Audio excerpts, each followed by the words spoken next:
वो एक्सरसाइज में क्वेश्चंस है ना बेटा उसके। राइट। चलिए स्टूडेंट्स, तो स्टार्ट करते हैं बेटा अपना आज का लेक्चर। तो पहले कल वाले लेक्चर्स में बताइए किसी का कोई ऐसा इश्यू जो कोई टॉपिक आपको पता ना लगा हो, वो उसमें से आप में से अगर कोई स्टूडेंट पूछना चाहता है। अदरवाइज फिर हम आगे कंटिन्यू करते हैं, कुछ अच्छी प्रॉब्लम्स को करते हैं। Excuse me, sir. Yes. Sir, can carbon and oxygen be isodiphers if we take carbon 12 isotope? Carbon 12 के अगर आइसोटॉप्स लेते हैं, क्या वो आइसोडाइफर्स होंगे? पहले आइसोडाइफर्स क्या होते हैं हमारे पास? Same difference in number of protons and neutrons. Generally बेटा ये जो डिफाइन किया जाता है, हाँ हो सकता है, कोई दिक्कत नहीं है, उसमें कोई दिक्कत नहीं So difference will come 0. है।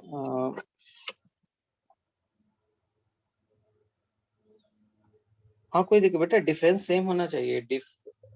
डिफरेंस सेम होना चाहिए, नहीं जीरो कैसे आएगा?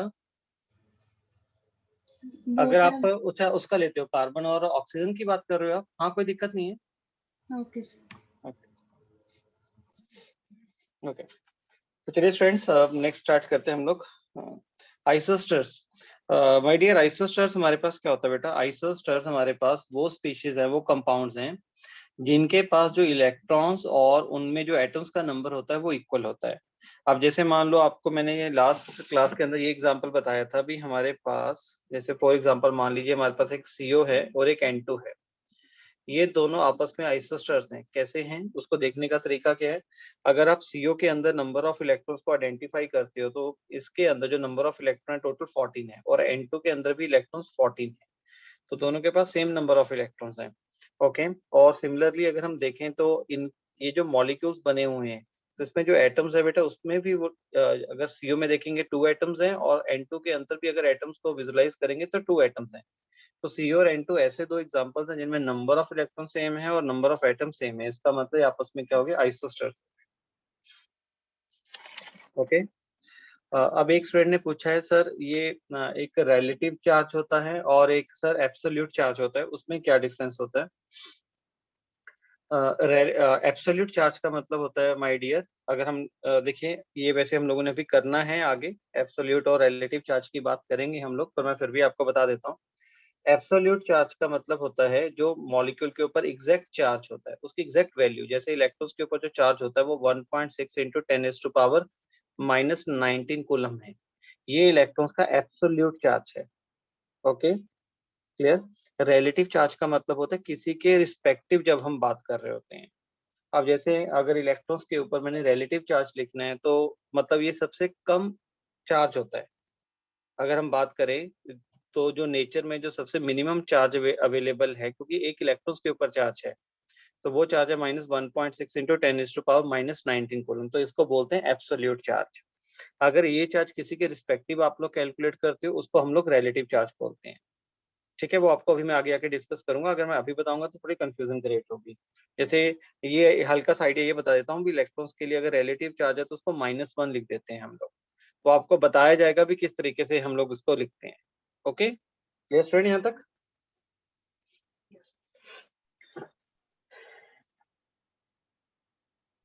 No no no no no no no ना अमृतपाल, बिल्कुल भी नहीं, ऐसा नहीं होता डियर। जो आपने पूछा है बिल्कुल ऐसा नहीं होता। ओके, और किसी का कोई इसमें इशू? कोई और कोई कुछ पूछना चाहता है? एक minute. Proton is discovered by बेटा गोल्डस्टीन। जो रदरफोर्ड था उसने न्यूक्लियस डिस्कवर किया था माय डियर। हाँ जी। ओके,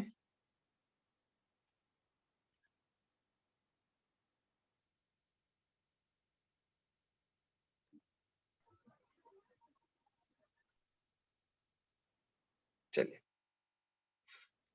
तो स्टूडेंट स्टार्ट करते हैं अपना अगले टॉपिक को।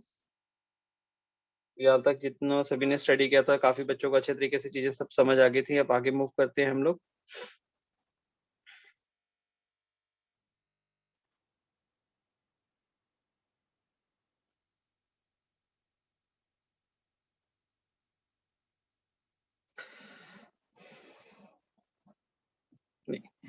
चलिए स्टूडेंट्स देखिए, अब जो हम लोग स्टार्ट करने वाले हैं, जिन्होंने बेटा आज की जो फर्स्ट क्लास है माय डियर, तो वो पॉसिबिलिटी नहीं होती है हमारे पास आप एक बार अपने रिकॉर्डिंग्स को चेक कर लीजिएगा स्टूडेंट्स, ठीक है, अपनी रिकॉर्डिंग्स को चेक कर लीजिएगा। और रिकॉर्डिंग्स को जिन्होंने आज आज की जो जिनकी फर्स्ट क्लास है वो अपनी रिकॉर्डिंग्स को देखकर, रिकॉर्डिंग्स ग्रुप पे अवेलेबल है, तो आपको फर्स्ट लेक्चर के बारे में सारी इन्फॉर्मेशन मिल जाएगी। ओके, तो अगर हम लोग पुराना करने बैठेंगे तो बेटा दिक्कत हो जाएगी, क्योंकि फिर से सिलेबस बहुत डिले होता है, सारी चीजें दोबारा से रिपीट करनी पड़ती है।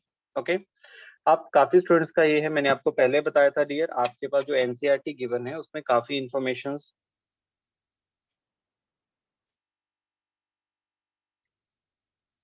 यस बेटा, जितने भी ये डेफिनेशंस है ना, जैसे आपको आइसोटॉप बताया था, आइसोबार बताया था, आइसोटॉन्स बताया था, आइसो इलेक्ट्रॉनिक स्पीशीज है, आइसो डाइफर्स, तो इसमें कोई दिक्कत नहीं है, इसमें कोई आयन हो मॉलिक्यूल हो, इसमें कोई फर्क नहीं पड़ता। जो सिंपल सी चीजें आप लोगों ने याद रखनी है, आप हर किसी में कंफ्यूजन क्रिएट करोगे, यहाँ पे मॉलिक्यूल आएगा कि आयंस आएगा, नथिंग, ऐसा ऐसा कुछ भी नहीं है, ठीक है। जैसे अगर आइसोटॉप्स होते हैं वो सेम एटॉमिक नंबर है, डिफरेंट मास नंबर है, तो वो आइसोटॉप्स है।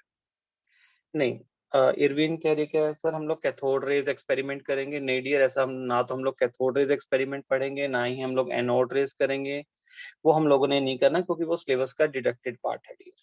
ओके, और मैंने कल आपको बताया था भी, आप हमारे मॉड्यूल के अकॉर्डिंग देखिए हमारे मॉड्यूल में किस तरीके से गिवन है, राइट।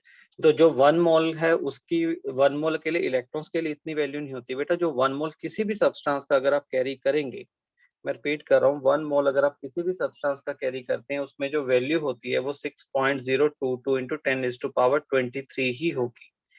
अकेला इलेक्ट्रॉन्स के लिए नहीं है, ये हर किसी के लिए, 1 मोल किसी का भी कैरी करोगे उसके अंदर इतनी क्वांटिटी प्रेजेंट होती है।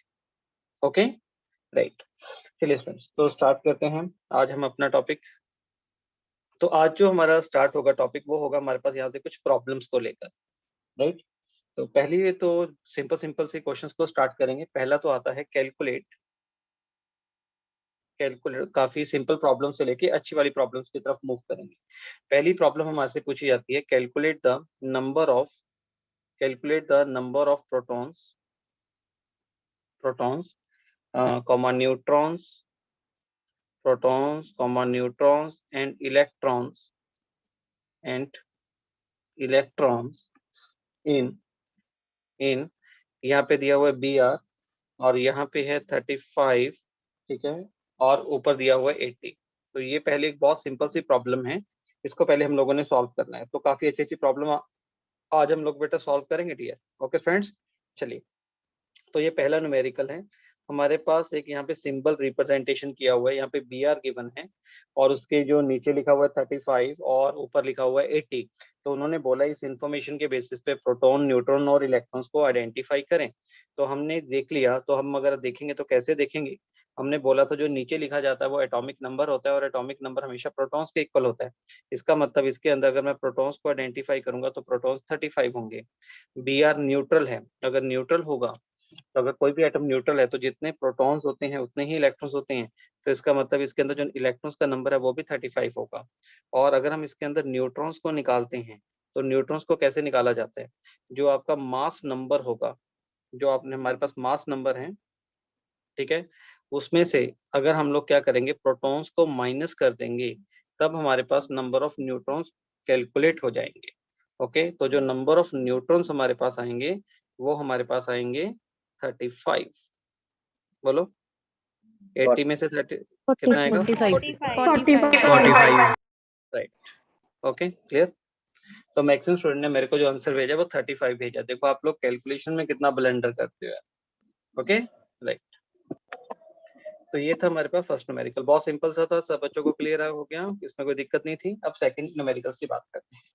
जैसे जैसे क्वेश्चंस करते जाएंगे न्यूमेरिकल्स का लेवल हमारे पास बेटा बढ़ता रहेगा। ओके, अब सेकंड जो हमारे पास प्रॉब्लम है उसमें क्या पूछा गया है, सेकंड में वो ये बोलते हैं, सेकंड न्यूमेरिकल्स के अंदर कहते the electron, the number of electrons, मैं यहाँ पे 6 या 7 प्रॉब्लम्स करवाऊंगा। The number of electrons, protons, the number of electrons, protons and neutrons, and neutrons, बेटा प्लीज इसको म्यूट करके रखिए आप अपने आप को, क्योंकि आपकी तरफ से डिस्टरबेंस आ रही है। Neutrons in a species, neutrons in a species are equal to are equal to 18, 16 and 16 respectively.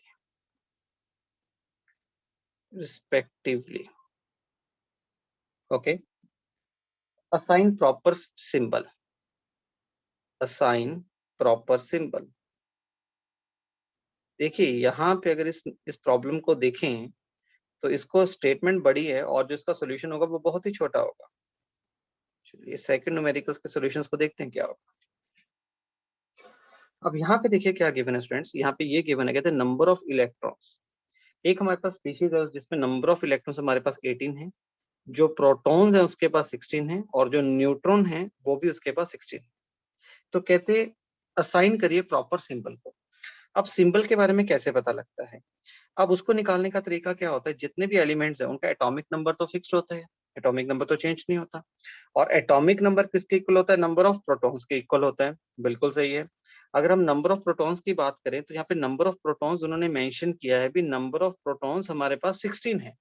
तो नंबर ऑफ प्रोटॉन 16 होने का मतलब क्या होगा, भी इसका एटॉमिक नंबर 16 है।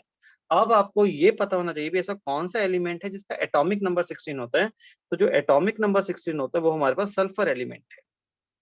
ओके, सल्फर एलिमेंट ऐसा होता है जिसका एटॉमिक नंबर 16 होता है, तो ये 16 लिखा गया। अब नीचे क्या लिखते हैं, एटॉमिक नंबर आएगा 16। मास नंबर इसका कितना आएगा, वो आएगा प्रोटॉन और न्यूट्रॉन्स को ऐड कर देंगे। प्रोटॉन 16 है, न्यूट्रॉन 16 है, तो इसका मतलब मास नंबर विल बी 32। तो एटॉमिक नंबर 16, मास नंबर 32। अब यहाँ पे देखिए जो इलेक्ट्रॉन्स का नंबर है डियर वो 18 है।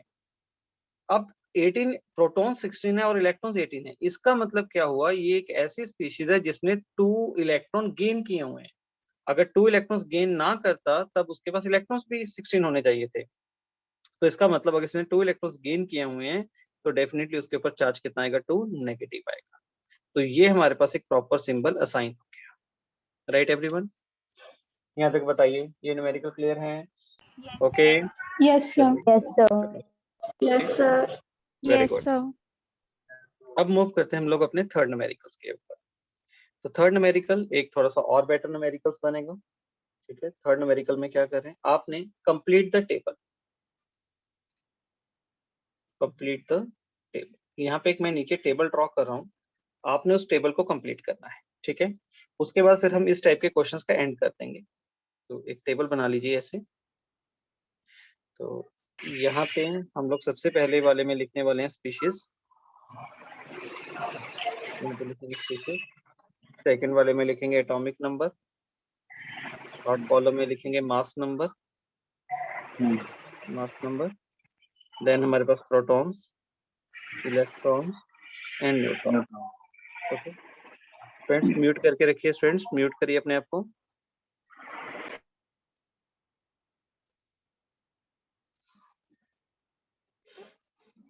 दक्ष नहीं, सभी सिंबल को बेटा याद हो जाएंगे डियर, जो सिंबल्स है वो धीरे धीरे आप सबको याद हो जाएंगे। ओके, अब यहाँ पे मैं क्या कर रहा हूँ, अब देखिए,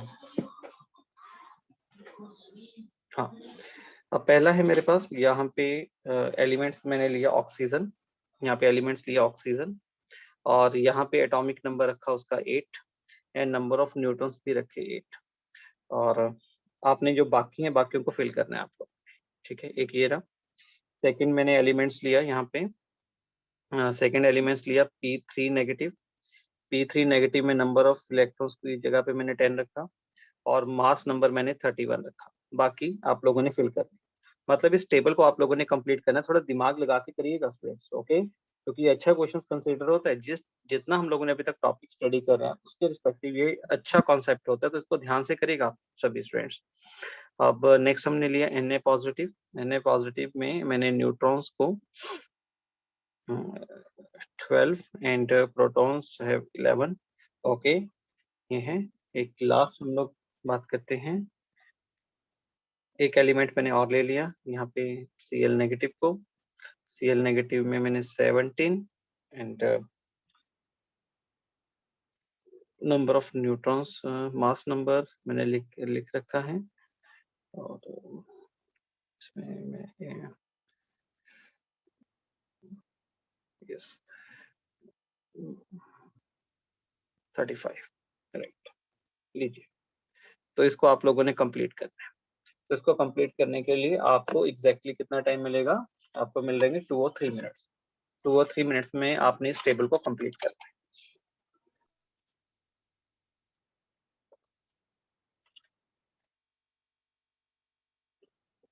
सर आपने इलेक्ट्रॉन्स 10 लिखे हैं? किसके अंदर? sorry. ओ सॉरी, हाँ इलेक्ट्रॉन्स गलत लिखे गए, कुछ और लिखना था। एक मिनट यार, एक मिनट, वेट वेट वेट। यहाँ पे जो नंबर ऑफ इलेक्ट्रॉन्स मैंने लिखे हैं, राइट,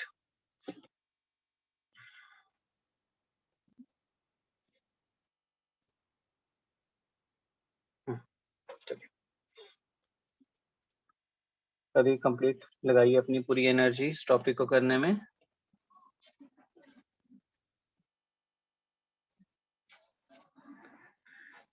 हर नूर का डन हो गया।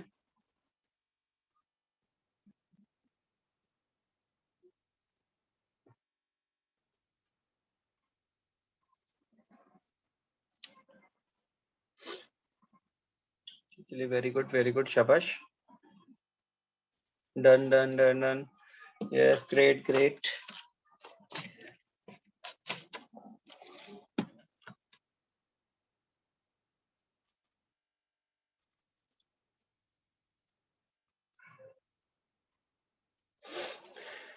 एक मिनट और दे रहा हूं आपको करने के लिए।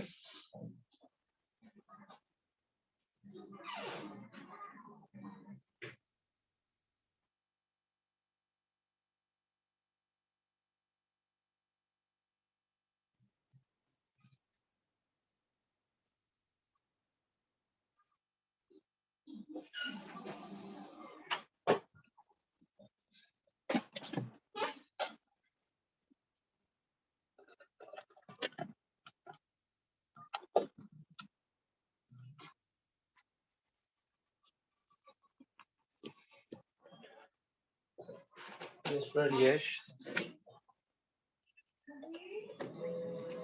वेरी गुड, शाबाश, बस होने वाला है।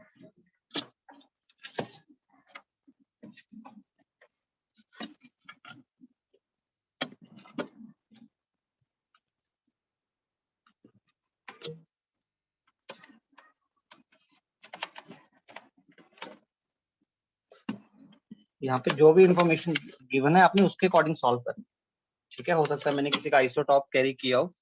चलिए फ्रेंड्स, तो देखते हैं इसको कितने स्टूडेंट्स का करेक्ट आया। मेरे ख्याल से 100% रिजल्ट बनने वाला है। तो लेट्स सी, तो स्टार्ट करते हैं। सबसे पहले ऑक्सीजन के केस में बताता हूँ। एटॉमिक नंबर 8 है, तो डेफिनेटली जो हमारे पास नंबर ऑफ प्रोटॉन्स होंगे वो 8 होंगे, इलेक्ट्रॉन्स भी 8 होंगे क्योंकि एटम न्यूट्रल है। प्रोटॉन प्लस न्यूट्रॉन का सम टोटल बन गया 16, तो मास नंबर 16 होगा। ओके, अब नेक्स्ट देखते हैं। P3 नेगेटिव, P3 नेगेटिव में इलेक्ट्रॉन्स 18 है। इलेक्ट्रॉन्स 18 का मतलब जब फॉस्फोरस के ऊपर 3 नेगेटिव था तब 18 इलेक्ट्रॉन्स है। इसका मतलब अगर फॉस्फोरस ने 3 इलेक्ट्रॉन एक्स्ट्रा लिए हैं तब 18 इलेक्ट्रॉन्स हो रहे हैं। तो इसका मतलब अगर फॉस्फोरस न्यूट्रल होता तब इसके पास 15 इलेक्ट्रॉन्स होने चाहिए थे। और जब कोई एलिमेंट न्यूट्रल होता है तब उसके पास जो इलेक्ट्रॉन्स होते हैं, जितने इलेक्ट्रॉन्स होंगे न्यूट्रल के पास उतने ही उसके पास प्रोटॉन्स होंगे। तो इसका मतलब इसके पास जो नंबर ऑफ प्रोटॉन्स आने वाले हैं वो नंबर ऑफ प्रोटॉन्स 15 होंगे। ओके, तो नंबर ऑफ प्रोटॉन्स 15 हुए। जैसे ही नंबर ऑफ प्रोटॉन्स 15 हुए तो एटॉमिक नंबर भी 15 होगा। एटॉमिक नंबर 15 हुआ। अब न्यूट्रॉन्स को कैलकुलेट करना है, फॉस्फोरस प्लस न्यूट्रॉन्स को, दोनों को। अब मास नंबर कितना है इसका? 31 है, प्रोटॉन्स 15 है, तो डेफिनेटली जो इसके अंदर जो न्यूट्रॉन्स कैलकुलेट हो जाएंगे वो 16 होते हैं, राइट। क्योंकि प्रोटॉन प्लस न्यूट्रॉन ही मास नंबर होता है। अब नेक्स्ट देखते हैं Na पॉजिटिव को। अब Na पॉजिटिव में देखिए क्या करना है। प्रोटॉन्स गिवन है 11, अगर प्रोटॉन्स गिवन है तो एटॉमिक नंबर 11 होगा। और यहाँ पे प्रोटॉन्स आपको गिवन है, न्यूट्रॉन्स गिवन है, तो इसका मतलब मास नंबर विल बी 23 क्योंकि proton plus neutron mass number होता है, तो 23। इलेक्ट्रॉन्स कितने होंगे? यहाँ पे Na के ऊपर 1 पॉजिटिव है, इसका मतलब सोडियम ने 1 इलेक्ट्रॉन लूज किया है, तो सोडियम के पास 11 इलेक्ट्रॉन्स होने चाहिए थे, पर 1 इलेक्ट्रॉन लूज करने की वजह से उसके पास जो नंबर ऑफ इलेक्ट्रॉन्स है वो 10 है, तो 10 हो गए। अब Cl नेगेटिव की बात करते हैं। अब Cl नेगेटिव में देखें तो एटॉमिक नंबर यहाँ पे गिवन है 17। एटॉमिक नंबर 17 गिवन है, तो इसका मतलब इसके पास नंबर ऑफ प्रोटॉन्स भी 17 होंगे। अब ये इसके ऊपर 1 नेगेटिव चार्ज है, वन नेगेटिव चार्ज इंडिकेट करता है इसके पास एक इलेक्ट्रॉन एक्स्ट्रा है। अगर एक इलेक्ट्रॉन एक्स्ट्रा है तो इसके पास नंबर ऑफ इलेक्ट्रॉन्स होंगे 18, क्योंकि अगर न्यूट्रल होता तब इसके पास 17 होने चाहिए थे। एक इलेक्ट्रॉन एक्स्ट्रा कर लिए ले लिए इसने, तो 18 हो गए इसके पास। न्यूट्रॉन्स को काउंट करना है यार, तो न्यूट्रॉन्स को कैसे काउंट करोगे? मास नंबर में से प्रोटॉन को सब्ट्रैक्ट कर दो, तो हमारे पास कितना आ जाएगा? 18 आ जाएगा।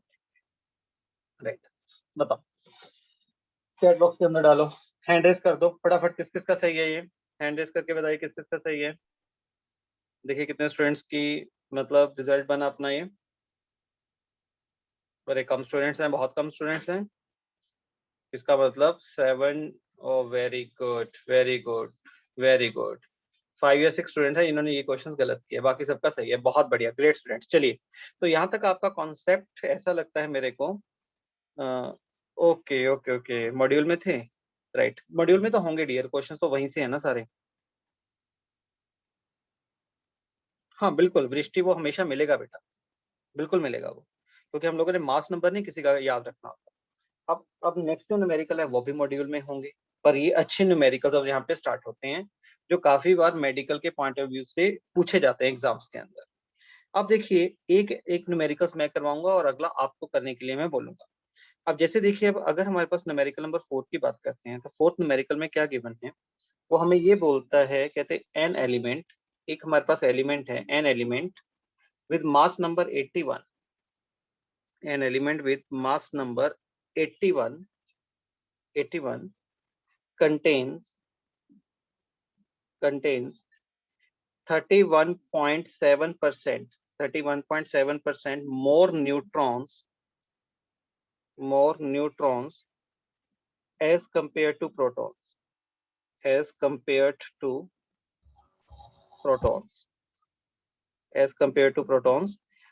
Assign the atomic symbol. अब ये अच्छे प्रॉब्लम्स बन गए। असाइन एटॉमिक सिंबल, इस टाइप के हमारे पास 3 और 4 प्रॉब्लम्स हैं जो कि हम लोगों ने सॉर्ट आउट करनी है, ताकि हम अपना कॉन्फिडेंस डेवलप कर पाए इस टॉपिक। देखिए स्टूडेंट, जब ऐसे टाइप के प्रॉब्लम्स आती हैं, काफी स्टूडेंट तो डायरेक्टली इसको कर पाएंगे, कुछ स्टूडेंट से ये इस टाइप की प्रॉब्लम नहीं हो पाएगी। तो हम लोगों ने कैसे सोचना है इसके बारे में? देखिए, वो हमें ये कहना चाहता है, कहता है जो हमारे पास एक एलिमेंट है उसका जो मास नंबर है वो हमारे पास 81 गिवन है। मास नंबर हमारे पास वो गिवन कर रहा है 81। हमने कहा बहुत अच्छी बात है। और उन्होंने ना तो न्यूट्रॉन्स के बारे में बताया, ना ही प्रोटॉन्स के बारे में बता दिया, पर उनमें कंपैरेटिवली रिलेटिवली बात बोल दी कि जो न्यूट्रॉन्स होते हैं वो 31.7% ज्यादा हैं एज कम्पेयर टू प्रोटॉन से। वो ये कह रहे हैं न्यूट्रॉन्स का जो नंबर है वो 31.7% ज्यादा है प्रोटॉन से। तो बताइए एटॉमिक सिंबल क्या होगा? तो कैसे सॉल्व करेंगे? अब देखिए, तो हम लोगों ने कैसे करना है, अगर मास नंबर गिवन, तो मास में तो प्रोटॉन और न्यूट्रॉन्स दोनों ही आते हैं, ठीक है। तो मैंने क्या किया, मैंने सपोज कर लिया कि मेरे पास जो नंबर ऑफ प्रोटॉन्स है, मैंने लेट कर लिया अभी मेरे पास नंबर ऑफ प्रोटॉन्स जो है वो एक्स है, नंबर ऑफ प्रोटॉन एक्स है, ठीक है। अगर मेरे पास नंबर ऑफ प्रोटॉन एक्स है, तो अगर मैं नंबर ऑफ न्यूट्रॉन्स की बात करूं, तो न्यूट्रॉन्स क्या कह रहा है, कहता 31.7% मोर न्यूट्रॉन, मतलब जितने प्रोटॉन हैं उससे 31.7% न्यूट्रॉन ज्यादा हैं। इसका मतलब न्यूट्रॉन्स कितने होंगे, जितने प्रोटॉन हैं उतने तो, जितने प्रोटॉन है उतने तो हैं, बट जितने प्रोटॉन है उसका 31.7% ज्यादा है। इसका मतलब अगर मैं नेट न्यूट्रॉन्स की बात करूं तो कितना होगा, 31.7% ऑफ एक्स। बताइए ये होगा कि नहीं होगा? Yes, इतने yes. इतने न्यूट्रॉन होंगे। ओके, क्योंकि देखो हम लोगों ने क्या किया, हम लोगों वो स्टेटमेंट में क्या कहना चाहता है, स्टेटमेंट में वो ये बताना चाहता है जो प्रोटॉन्स हैं उनका नंबर कहते हैं। आप लेट कर लीजिए कोई भी प्रोटॉन, हम लोगों ने एक्स लेट कर लिया, उन्होंने बोला जो न्यूट्रॉन है वो प्रोटॉन से 31.7% ज्यादा है। पहले तो इसका मतलब न्यूट्रॉन्स कितने हुए, जितने प्रोटॉन्स हैं एक्स प्लस उससे कितने ज्यादा है, 31.7%। ओके, तो हम लोगों ने क्या किया, तो टोटल न्यूट्रॉन्स कितने हो जाएंगे, एक्स प्लस 31.7% ऑफ एक्स हो जाएगा, तो टोटल नंबर ऑफ न्यूट्रॉन्स आ गए। अब अगर इसको मैं सॉल्व करता हूँ तो ये मेरे पास क्या बनेगा, एक्स प्लस, इसको सॉल्व करूंगा तो 0.317x आ गया हमारे पास। तो इसका मतलब टोटल नंबर ऑफ न्यूट्रॉन्स हमारे पास आ गए 1.317x। तो टोटल नंबर ऑफ न्यूट्रॉन्स मेरे पास कैलकुलेट हो गए, ठीक, न्यूट्रॉन्स हो गए। अब हमें पता है जो प्रोटॉन्स होते हैं, प्रोटॉन्स प्लस न्यूट्रॉन, इन दोनों का सम कितना गिवन है हमारे पास, 81 गिवन है। प्रोटॉन्स हमारे पास हैं x और न्यूट्रॉन्स जो हमारे पास गिवन है 1.317x इज इक्वल टू 81, तो ये हमारे पास बन गया 2.317x इज इक्वल टू 81, और यहाँ से अगर हम लोग x की वैल्यू निकालते हैं तो 81 डिवाइडेड बाय 2.317, और इसको अगर हम लोग सॉल्व करेंगे तो हमारे पास आंसर 34.96 आ जाएगा। आप इस पे अप्रोक्सीमेटली क्या कंसिडर कर लोगे? 35 ले लिया अब हम लोगों ने, ठीक है। कोई 34.96 को 35 तो ले ही सकते हैं, इतना तो कैलकुलेशन में रहता ही है इशू। अब ये देखो ये 35 किसका नंबर आया? 35 हमारे पास क्या लेट किया था हम लोगों ने? प्रोटॉन्स लेट किए थे। मैं रिपीट कर रहा हूँ, जो प्रोटॉन्स थे वो एक्स लेट किया था और एक्स की वैल्यू आपके पास 35 आई। अब इसका मतलब जो x 35 आया, अब ये देखना पड़ेगा पीरियोडिक टेबल में से जाकर विद 35 किसका एटॉमिक नंबर होता है? तो 35 माय डियर एटॉमिक नंबर होता है Br का, ब्रोमीन का। अब काफी स्टूडेंट का ये इशू है, सर हमें कैसे पता लगेगा हम कितने एलिमेंट्स को याद करें? बिल्कुल भी दिक्कत नहीं है, आपको पूरा पीरियोडिक टेबल याद करवाया जाएगा। ओके, तो इस चीज में आप लोगों ने बिल्कुल रिलैक्स रहना है, आपको पूरा कंप्लीट पीरियोडिक टेबल आप लोगों को याद करवाया जाएगा, उसमें आपने बिल्कुल भी कंफ्यूज नहीं होना, ठीक है। वो हमारे पास शॉर्टकट ट्रिक्स हैं, जैसे ही हम लोग अपना पीरियोडिसिटी यूनिट स्टार्ट करेंगे उसके अंदर हम डेफिनेटली अपने पीरियोडिक टेबल को पूरा मेमोराइज करेंगे। ओके, तो बी आर आ गया, यहाँ पे लिखा जाएगा 35 और मास नंबर कितना गिवन है बेटा? ये 81 गिवन है, तो ये हमारे पास एग्जैक्ट सिंबल असाइन हो गया। राइट फ्रेंड्स, बताइए सॉल्व करने की स्ट्रेटजी सबको क्लियर है? Yes, sir. No Yes, sir. No Riya, Yes, कोई sir. ऐसा कोई शॉर्टकट? Yes, sir. हाँ, ओके। अब नेक्स्ट एक प्रॉब्लम की बात करते हैं, ठीक है। आप इसको नोट डाउन करिएगा। जो नेक्स्ट है वो मैं एक्सपेक्ट करता हूँ भी कम स्टूडेंट्स होंगे जिनसे सॉल्व हो पाएगा, पर देखते हैं कितनी एक्यूरेसी अपने पास बनती है। वो प्रॉब्लम ऐसे ही होगा पर इससे थोड़ा सा कंपैरेटिवली डिफिकल्ट रहेगा। ओके,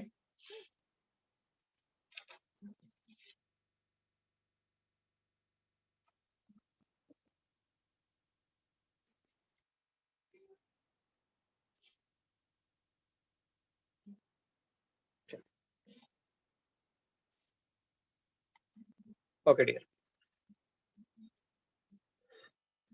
नेक्स्ट है हमारे पास numerical number 5।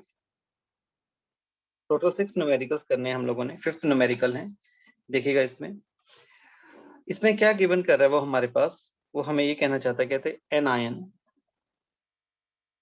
Anions with mass number 56 contain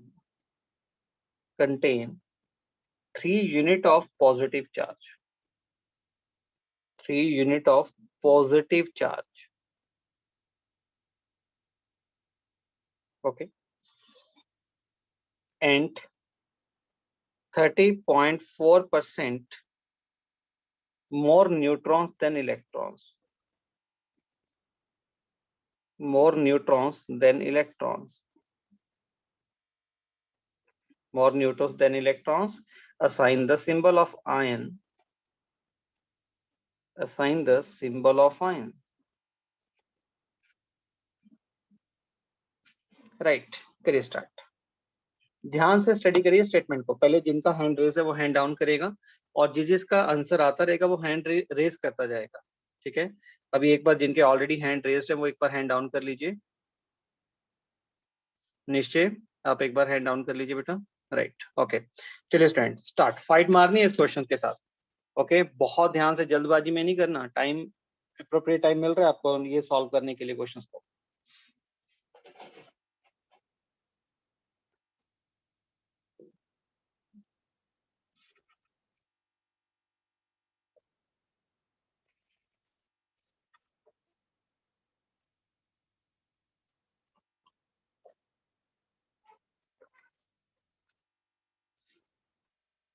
अच्छा, very good, very good, experience का done.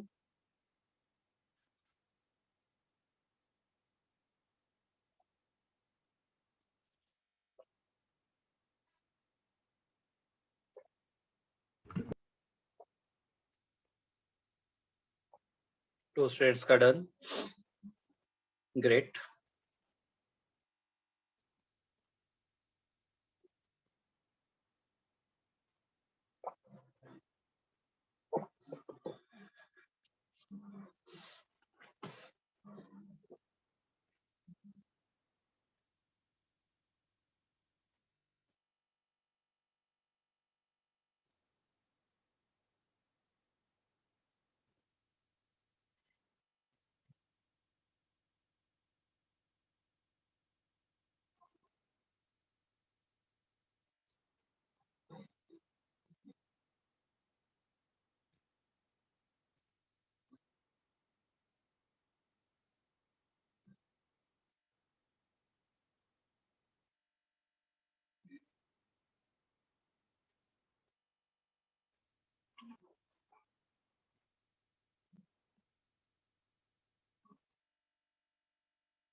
Yes, friends. Yes, Shabash. Come on.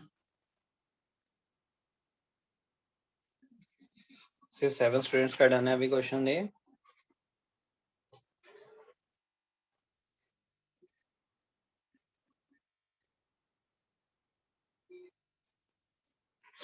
निश्चय no.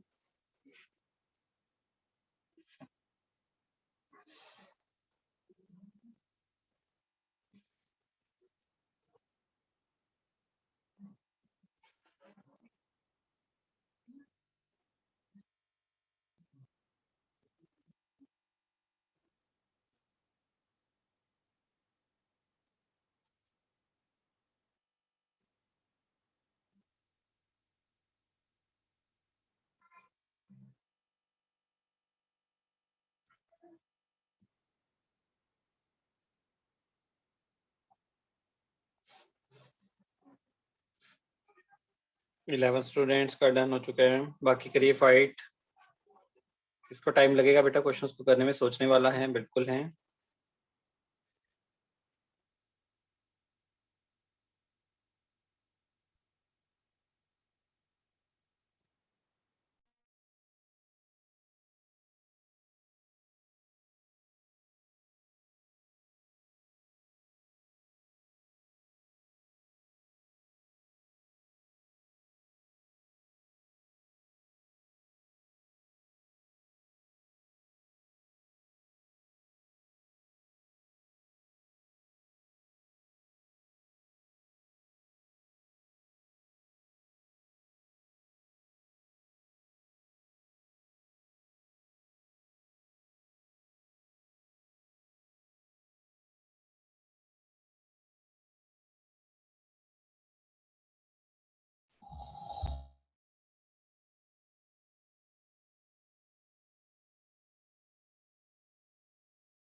Twenty 22. Yes come on.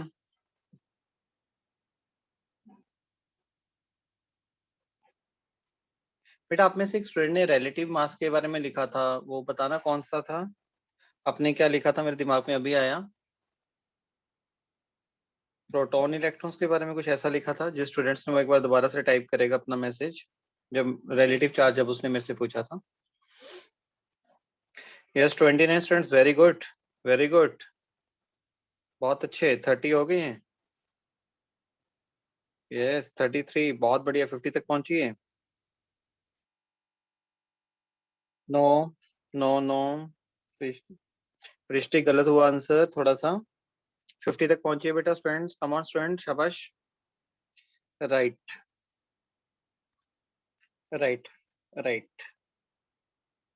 Yes Saumil Garg बिल्कुल. आयरन अनिरुद्ध बिल्कुल सही. यस स्टूडेंट्स बहुत अच्छा. चलिए देखते हैं आप इसको. हाँ अक्षिता बिल्कुल सही है डियर. राइट. ग्रेट. चलिए तो पहले अब मैं यहाँ पे सॉल्व करता हूँ. इस प्रॉब्लम को बताता हूँ कैसे हम लोग सोच सकते हैं इसके बारे में. फिर एक न्यूमेरिकल और होगा, वो आप सबने करना है. ठीक है, उसको भी ट्राई करेंगे क्योंकि ये वाला करने के बाद फिर वो न्यूमेरिकल आपसे होना स्टार्ट हो जाएगा. नंदिनी गलती की है बेटा, हम लोगों ने कहीं ना कहीं मिस्टेक कर दी. अब वो मिस्टेक देखिए कहाँ पे है. पहले आपने स्टेटमेंट पे अच्छे तरीके से काम करना है. अगर हम लोग स्टेटमेंट को स्टडी करते हैं तो वो कहना चाहता है, कहते हैं एक आयन है जिसका मास नंबर हमारे पास 56 गिवन है और उसके ऊपर 3 यूनिट पॉजिटिव चार्ज है. तो 3 यूनिट पॉजिटिव चार्ज का मतलब माय डियर ये हो गया भी वो एलिमेंट ऑलरेडी 3 इलेक्ट्रॉन को लूज किए हुए हैं उसने. और and 30.4% more neutrons than electrons. तो जितने इलेक्ट्रॉन्स हैं उससे 30.4% ज्यादा उसके पास न्यूट्रॉन्स हैं. तो कहते हैं assign the symbol of ion. तो हम लोग कैसे असाइन करेंगे देखिए. अब इसको करने का तरीका क्या होगा. मैं क्या सपोज कर लेता हूँ. सपोज कर लीजिए मैंने प्रोटॉन्स मान लिए भी. प्रोटॉन्स मेरे पास x हैं. मैंने प्रोटॉन्स को एक्सपोज कर लिया. चाहे मैं प्रोटॉन को एक्सपोज कर सकता हूँ, चाहे मैं इलेक्ट्रॉन्स को. चलो मैं इलेक्ट्रॉन्स को कर लेता हूँ. ठीक है, कैलकुलेशन इजी रह जाएगी. मैंने सपोज कर लिया अभी जो हमारे पास नंबर ऑफ इलेक्ट्रॉन्स हैं उसको मैंने एक्सपोज कर लिया। अगर नंबर ऑफ इलेक्ट्रॉन एक्स हैं तो जो प्रोटॉन्स होंगे वो डेफिनेटली कितने होंगे। देखो ये इसके ऊपर 3 यूनिट पॉजिटिव चार्ज है। 3 यूनिट पॉजिटिव का चार्ज का मतलब क्या है, इस एलिमेंट्स ने 3 इलेक्ट्रॉन को लूज किया हुआ है। तो इसका मतलब जो प्रोटॉन्स होंगे वो जितने इलेक्ट्रॉन्स है उस x+3 होगा। x+3 होगा ना बेटा प्रोटॉन, सोचो ध्यान से। x+3 x+3 होगा ना। उन्होंने बोला भी 3 यूनिट पॉजिटिव चार्ज है। जैसे सपोज करिए, देखो मैं आपको बताता हूँ, जैसे मान ली Al3 पॉजिटिव है। Al3 पॉजिटिव में उन्होंने बता दिया भी नंबर ऑफ इलेक्ट्रॉन्स 10 है, तो इसके पास प्रोटॉन्स कितने होंगे। जब इन्होंने 3 इलेक्ट्रॉन लूज किए तब इसके पास इलेक्ट्रॉन्स 10 थे। अगर ये न्यूट्रल होता फिर तो 13 होता है ना। तो इसका मतलब इसके पास जो नंबर ऑफ प्रोटॉन्स है वो 13 होंगे। क्या आपको मेरा पॉइंट समझ आया। यहाँ पे काफी स्टूडेंट ने गलती की होगी। Yes, sir. ओके तो स्टूडेंट्स मैंने यहाँ पे, मैं रिपीट कर रहा हूँ दोबारा से, यहाँ पे 3 यूनिट पॉजिटिव चार्ज है। इसका मतलब जब एलिमेंट इलेक्ट्रॉन लूज कर चुका है तो लूज करने के बाद उसके पास इलेक्ट्रॉन एक्स है। तो अगर इलेक्ट्रॉन लूज ना किए होते तब उसके पास जो इलेक्ट्रॉन्स होते वो 3 ज्यादा होते। और जब न्यूट्रल होता है तब जितने इलेक्ट्रॉन्स होते हैं उतने ही प्रोटॉन्स होते हैं। तो अगर इलेक्ट्रॉन एक्स है तो प्रोटॉन्स कितने हो गए, x+3। अब न्यूट्रॉन्स को देख लेते हैं। अब न्यूट्रॉन्स का नंबर कितना आएगा। हाँ बिल्कुल बिल्कुल बिल्कुल, मिष्टी ऐसे भी सॉल्व कर सकती हो। अगर आप प्रोटॉन को एक्सपोज कर लोगे, अगर आपने प्रोटॉन को एक्सपोज कर लिया तो इलेक्ट्रॉन को x-3 कर लीजिए, कोई दिक्कत नहीं है। ठीक है, तो जो नंबर ऑफ न्यूट्रॉन्स आएंगे वो कितने होंगे। वो नंबर ऑफ न्यूट्रॉन्स हमारे पास हैं इलेक्ट्रॉन से 30.4% ज्यादा है। इसका मतलब जितने इलेक्ट्रॉन्स है उतने तो हैं बट उसका 30.4% ज्यादा है। तो 30.4 अपॉन 100 इंटू एक्स। तो ये हमारे पास क्या कैलकुलेट हो गए, न्यूट्रॉन। तो न्यूट्रॉन्स को देख लेते हैं टोटल कितने आ गए। x प्लस कितना बना, ये 0.304x बन गया और इसको ऐड करेंगे तो 1.304x।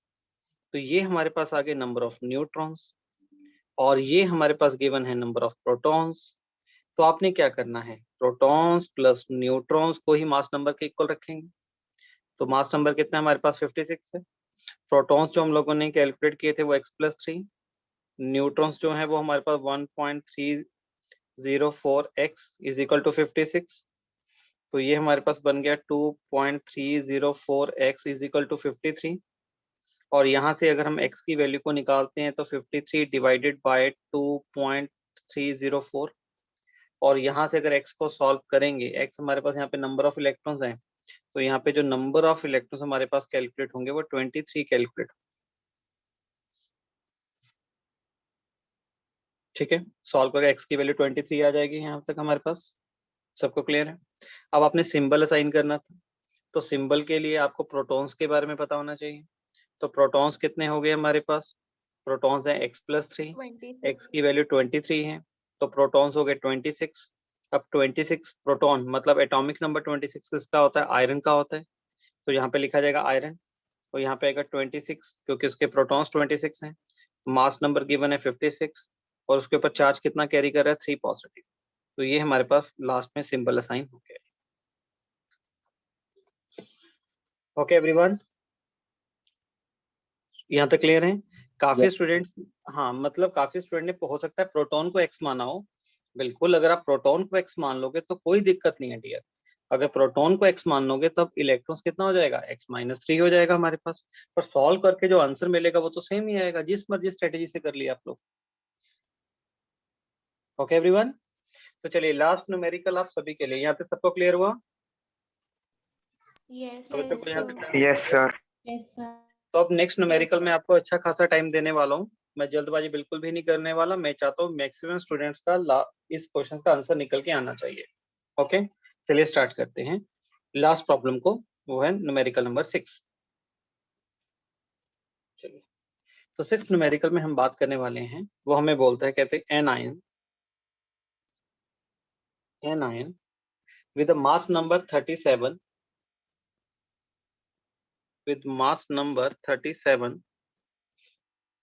possess 1 unit of negative charge, possess 1 unit of negative charge। 1 unit of negative charge. If the ion contain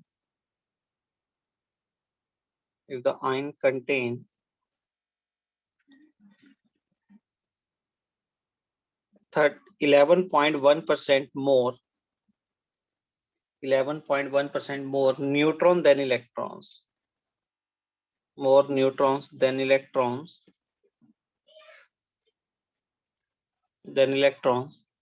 find the symbol of the ion.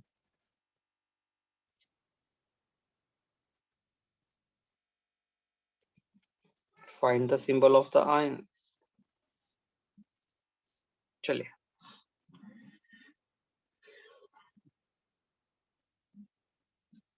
एक बार हैंड डाउन कर लीजिए, सभी स्टूडेंट हैंड डाउन करेंगे एक बार, और इसको करने के लिए एग्जैक्ट 5 मिनट्स दे रहा हूँ, उससे पहले मैं कुछ भी नहीं बोलने वाला, ठीक है? एक बार हैंड डाउन करिए सभी, 5 मिनट्स मिल रहे हैं आपको करने के लिए, एक्यूरेसी बढ़नी चाहिए बस आपकी, और जिनका होता जाएगा वो हैंड रेस करते जाएंगे।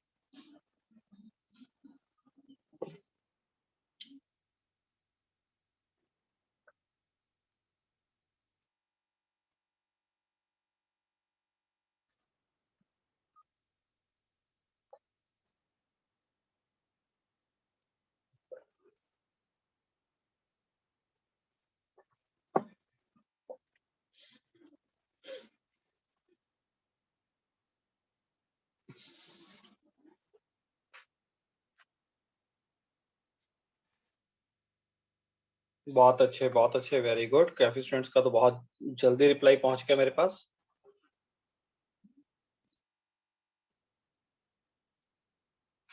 वाह प्रणव, बहुत अच्छे यार। पुष्पिंदर बहुत अच्छे, ईशान बहुत अच्छे।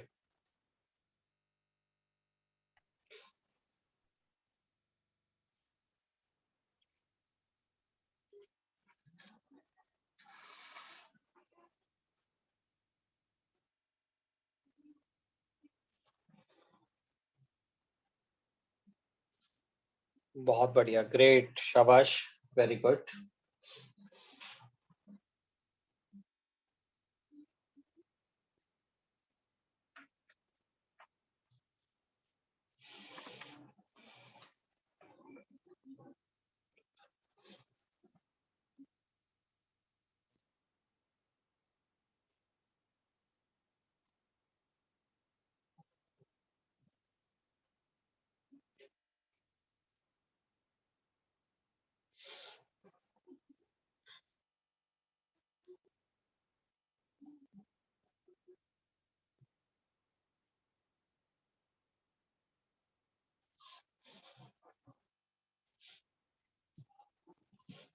वेरी गुड, शाबाश।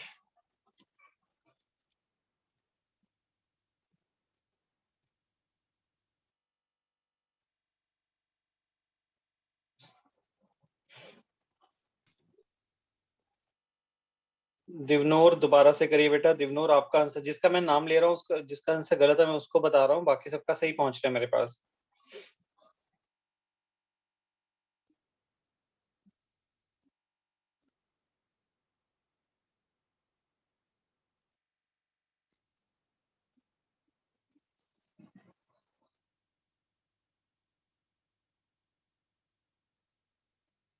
भूमि, वो आपकी जो ऐप है बेटा वहां पे अपलोडेड है। Okay, sir.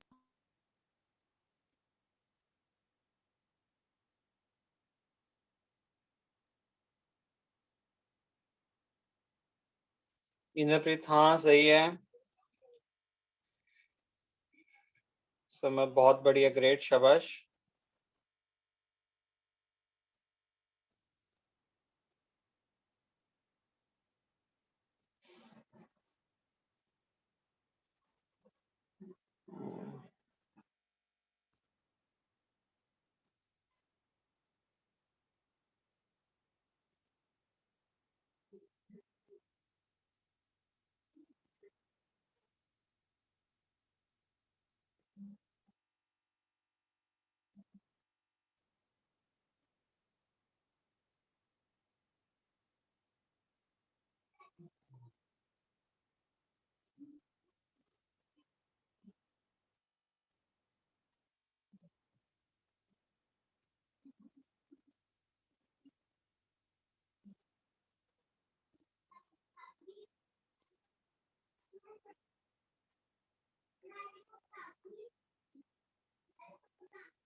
Yes, very good, very good.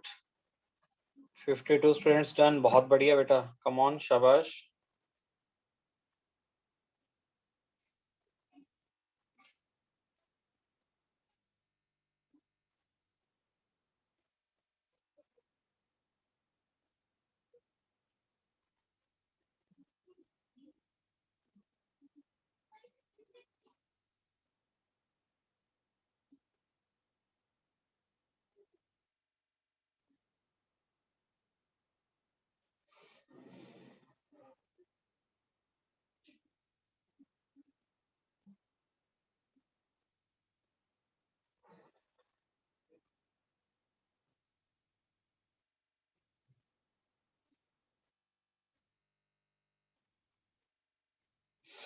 चलिए, वेरी गुड। कुछ स्टूडेंट्स का आंसर गलत पहुंचा और मैक्सिमम स्टूडेंट्स का जो आंसर है वो मेरे पास पहुंच चुके हैं। आई थिंक 5 मिनट्स हो चुके हैं। ओके, तो इसका जो एग्जैक्ट आंसर हमारे पास मिल रहा है, जो एग्जैक्ट इसका जो आंसर है, कुछ स्टूडेंट्स का आंसर गलत भी आया है यहाँ पे। जो एग्जैक्ट आंसर है बेटा वो है यहाँ पे Cl, जिसका एटॉमिक नंबर आएगा 17, मास नंबर आएगा 35 और उसके ऊपर जो चार्ज अपीयर होगा वो 1 यूनिट नेगेटिव चार्ज। चलिए, अब मैं बताता हूँ कहाँ पे गलती की आप लोगों ने, जिन स्टूडेंट्स से गलती हुई है। और मैक्सिमम स्टूडेंट्स का मतलब 90%, 95% से ज्यादा स्टूडेंट का आंसर सही पहुंचा है। इसका मतलब आप अच्छे खासे प्रॉब्लम को सॉल्व करने में सॉल्व करने लग गए हो, ये बहुत अच्छी बात है हमारे लिए। ओके, चलिए देखते हैं कैसे करने बेटा। यस, सर क्वेश्चन में मास नंबर 37 गिवन है। 37, सॉरी 37। Okay, right.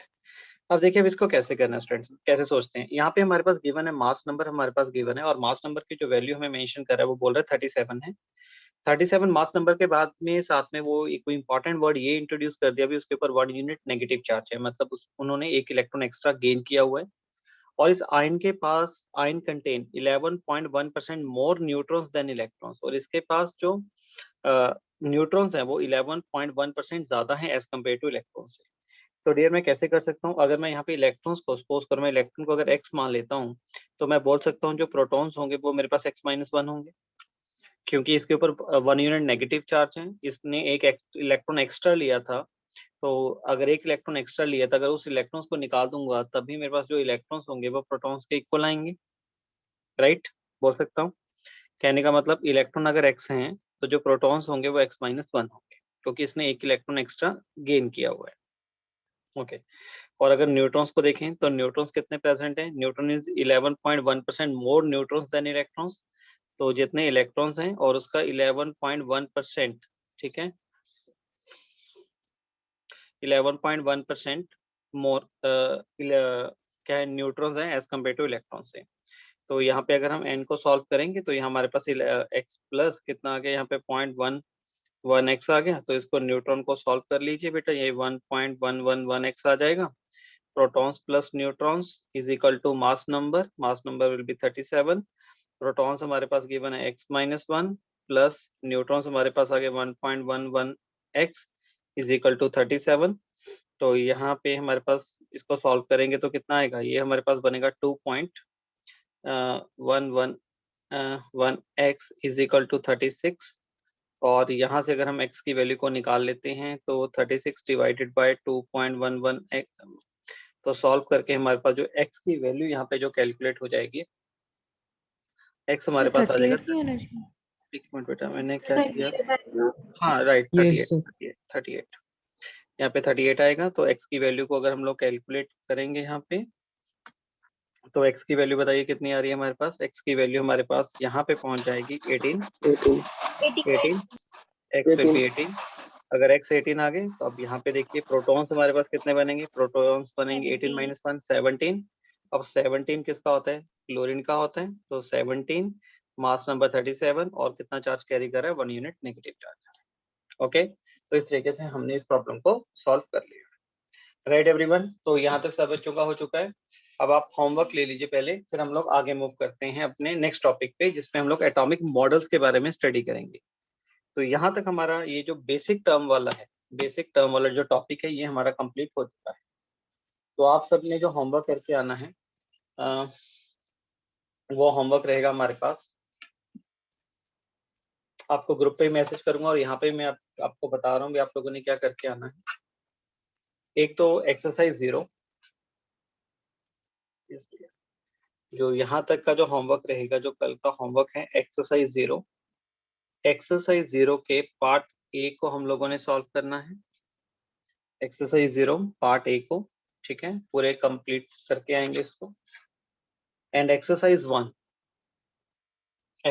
1 का part A, exercise 1 part A, और इसमें आपने क्वेश्चन नंबर 1 और 3 को अभी लेफ्ट करना है, एक्सेप्ट 1 एंड 3, क्योंकि अगर आज कंप्लीट हो गया फिर तो ठीक है, फिर तो मैं बोल दूंगा भी इनको भी कर लीजिएगा। अदरवाइज क्वेश्चन नंबर 1 और 3 को छोड़ के बाकी को आप लोगों ने कंप्लीट करके आना है, ठीक है। और ये कहाँ से, ये आपका जो मॉड्यूल है, जो केमिस्ट्री का आपका मॉड्यूल है, वहां से आप लोगों ने इसकी सॉल्विंग को लगाना है, ठीक है। Excuse me sir, yes, sir homework के लिए अलग रजिस्टर लगाना है? बिल्कुल बेटा, जो होमवर्क है बेटा वो अलग रजिस्टर पे होना चाहिए आपका, ठीक है। Okay sir. क्योंकि ये जो होमवर्क है, एक्चुअली इस जो होमवर्क रजिस्टर होगा उसको भी, होमवर्क को भी बड़े आपने ऑर्गेनाइज तरीके से बेटा करना है, क्योंकि 2 इयर्स की जर्नी में हम लोग बार बार रिपीट कर रहे हैं। तो उसका फायदा ये होता है भी हमें जो भी हम लोग चीज अब पढ़ेंगे तो वो एक्चुअली क्या होता है, आफ्टर 2 और 3 मंथ्स हम लोग उस चीज को भूल जाते हैं। तो जब भी हमारे टेस्ट होंगे तब हमें इसी बुकलेट की बहुत हेल्प मिलने वाली है। तो इसके लिए वजह से जो आप अपने सॉल्यूशंस को यहाँ पे बनाएंगे बेटा, जो सॉल्यूशंस होंगे वो उसको अच्छे तरीके से मेंटेन रखिएगा, बहुत रफली मत बनाइएगा, ओके। तो बनाना यस सर। सबने बेटा, सबने अलग ही बुकलेट्स लगानी है इसके लिए, होमवर्क के लिए, बिल्कुल। तो चलिए स्टूडेंट्स, यहाँ तक सबको क्लियर हो चुका है? हाँ बिल्कुल बेटा, मॉड्यूल अब नहीं बेटा, जो मॉड्यूल है भूमि वो एक बार अपलोड हो चुका होगा बेटा वहाँ पे आपकी साइट पे। बाकी आपके साथ एक बार मैं मैसेज भी कर देता हूँ, चेक करके मॉड्यूल अपलोड हो जाएगा, वो अपलोडेड ही रहेगा। वहां से आप उसको डाउनलोड करके अपने वहां से अपनी न्यूमेरिकल्स को, जो आपके होमवर्क है, आप उसको कंप्लीट कर सकते हैं, ठीक सर है। कहाँ पे मॉड्यूल रहेगा सर? बेटा वो आपके साथ सारी इन्फॉर्मेशन, अगर आपको नहीं पता तो सारी इन्फॉर्मेशन मैं आपके साथ शेयर कर देता हूँ बेटा, ओके। सर एक वो डॉक्यूमेंट भी आप कह रहे थे ना, उसमें इंफॉर्मेशन लिखी हुई है सर, वो भी नहीं है मेरे पास, आप वो भी शेयर कर देना सर एक बार। ठीक है बेटा, मैं कर देता हूँ वो चीज, ठीक है। क्लास के बाद ना फिर मैं आज शेयर कर दूंगा। अदरवाइज आप ना हाशिम सर हैं, हाशिम सर को, आपके पास कॉन्टेक्ट नंबर होगा हाशिम सर का, यस सर। तो आप उनको भी कांटेक्ट कर सकते हैं, वो आपको सारी चीजें डिटेल में बता देंगे, okay sir. Okay dear. Sir books collect कर सकते हैं इंस्टीट्यूट से? बेटा वो हाशिम सर आपको बताएंगे, ठीक है, ओके सर। ओके। क्योंकि वो नॉन एकेडमिक का काम होता है, वो सारा वो आपके साथ बेटा शेयर कर देंगे, आपको एक एक चीज बता देंगे भी कब आप कलेक्ट कर सकते हो, वो सभी उनके पास, इन सारा कंट्रोल उन्हीं के पास है उस चीज के लिए, okay. Okay sir. Right, okay students. तो कल वाली रिकॉर्डिंग बच्चे बोल रहे हैं नहीं वर्क कर रही, मेरे ख्याल से कर रही होगी बेटा रिकॉर्डिंग। नहीं कर रही सर। फिर वो चल नहीं रही। क्या बता रहे हैं वहाँ पे, लॉगिन के बारे में बता रहे हैं क्या? सर सिर्फ वो लोड हो ही जा रही है, खुल नहीं रही। ओके चलो, मैं एक बार उसको देखता हूँ। और बाकी स्टूडेंट्स का तो हो गया था, वो वर्किंग में हो गया था, कई बार कोई ऐसी दिक्कत आ जाती है, चलो मैं देख लेता हूँ उसको, ठीक है, ओके राइट। देखो अभी अर्शदीप का आ गया, कहते चल रही है, तो आप एक बार बेटा उसको दोबारा करके देखिएगा आज, ठीक है, ओके। और फिर मेरे को व्हाट्सएप करेगा अगर नहीं चल रही तो मैं दोबारा से दूसरा लिंक सेंड कर दूंगा, ओके राइट। तो यहाँ तक सबका डन हो चुका है हम लोगों का, तो यहाँ तक हम लोगों ने कंप्लीट कर लिया अपना, बहुत अच्छा। अब नेक्स्ट स्टूडेंट्स, अब हम लोग मूव करते हैं एटॉमिक मॉडल्स के ऊपर, ठीक है। नेक्स्ट जो टॉपिक हम लोगों ने स्टडी करना है एटॉमिक मॉडल।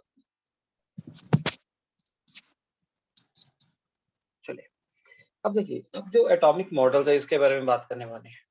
अब एटॉमिक मॉडल्स के अंदर जो हम लोग स्टडी करेंगे, जो इसमें एजेंडा रहेगा हमारा, तो इस एटॉमिक मॉडल्स में हमारा जो मेन फोकस रहेगा, वो हम लोग 2 मॉडल्स पे पहले सबसे पहले बात करने वाले हैं। पहला मॉडल आता है हमारे पास थॉमसन एटॉमिक मॉडल्स।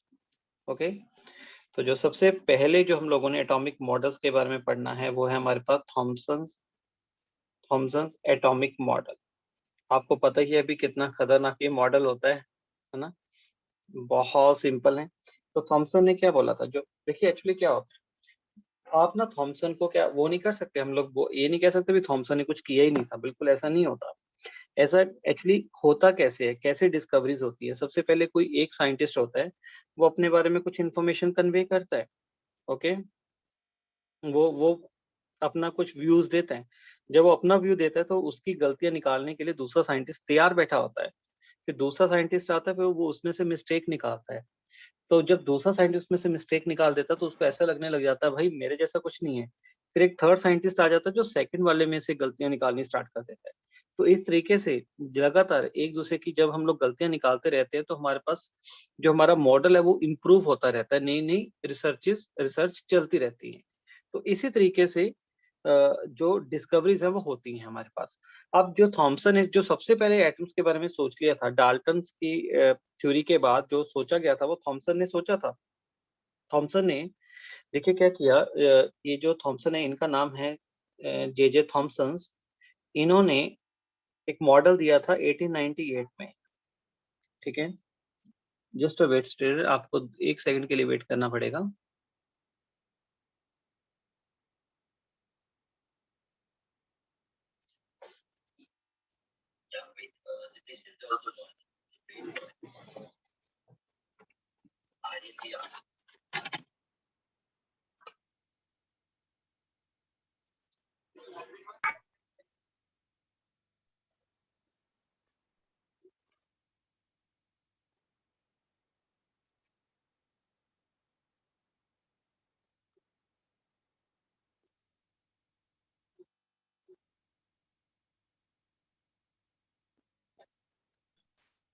तो जो सबसे पहले जो मॉडल दिया था ना यार, वो थॉमसन ने दिया।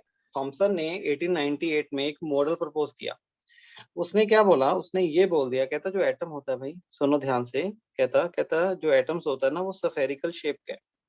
पहला पॉइंट तो उसने ये बोल दिया, जो एटम है वो सफेरिकल शेप का है, पहला पॉइंट। और उसमें सेकंड पॉइंट उसने ये बोल दिया भाई जो एटम सफेरिकल शेप के है और उसमें जो पॉजिटिव चार्ज प्रेजेंट है ना, पॉजिटिव चार्ज कहता है यूनिफॉर्मली डिस्ट्रीब्यूटेड है। उसके अंदर जो पॉजिटिव चार्ज है वो यूनिफॉर्मली डिस्ट्रीब्यूटेड है। तो ये पॉजिटिव चार्ज को मैं रेड से रिप्रेजेंट कर रहा हूँ, ये पॉजिटिव चार्ज है। कहता पूरे एटम्स के अंदर जो पॉजिटिव चार्ज है वो एक समान फैला हुआ है, positive charge is uniformly distributed. और उस पॉजिटिव चार्ज के बीच में नेगेटिव चार्ज प्रेजेंट है। और नेगेटिव चार्ज कहता इस तरीके से प्रेजेंट है भी जो ओवरऑल एटम है वो हमारे पास इलेक्ट्रिकली न्यूट्रल बन रहा है। नेगेटिव चार्ज इस तरीके से प्रेजेंट है कि जो ओवरऑल एटम है वो हमारे पास क्या हो गया, इलेक्ट्रिकली न्यूट्रल हो गया। तो ये इंपॉर्टेंट पॉइंट है किसके, थॉमसन एटॉमिक मॉडल के।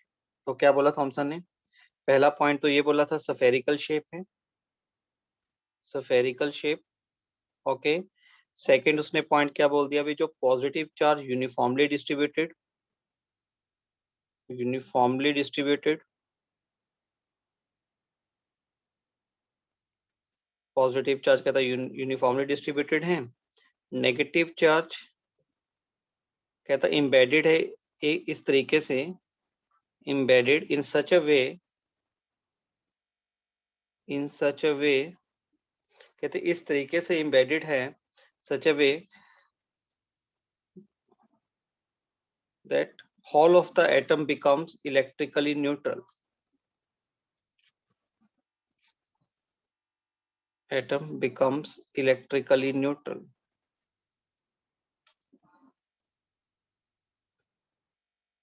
Electrically neutral. ये हमारे पास थॉमसन ने बोल दिया था। और इसमें सबसे इंपॉर्टेंट पॉइंट पता है क्या है, ये वाला पॉइंट बहुत इंपॉर्टेंट था यार। भी उसने ये तो डिफाइन कर दिया भी जो एटम होता है वो इलेक्ट्रिकली न्यूट्रल होता है। एक बहुत बड़ी बात थी ये बोलने वाली। क्योंकि तब तक एटम्स के बारे में किसी ने सोचा ही नहीं था, भी एटम क्या होता है, कैसा होता है, किसी ने कुछ नहीं बोला। इसने ये बात तो बिल्कुल सही बोल दी थी कि जो एटम होगा वो डेफिनेटली हमारे पास क्या होगा, इलेक्ट्रिकली न्यूट्रल होगा, और ये बहुत बड़ी बात थी। ठीक है।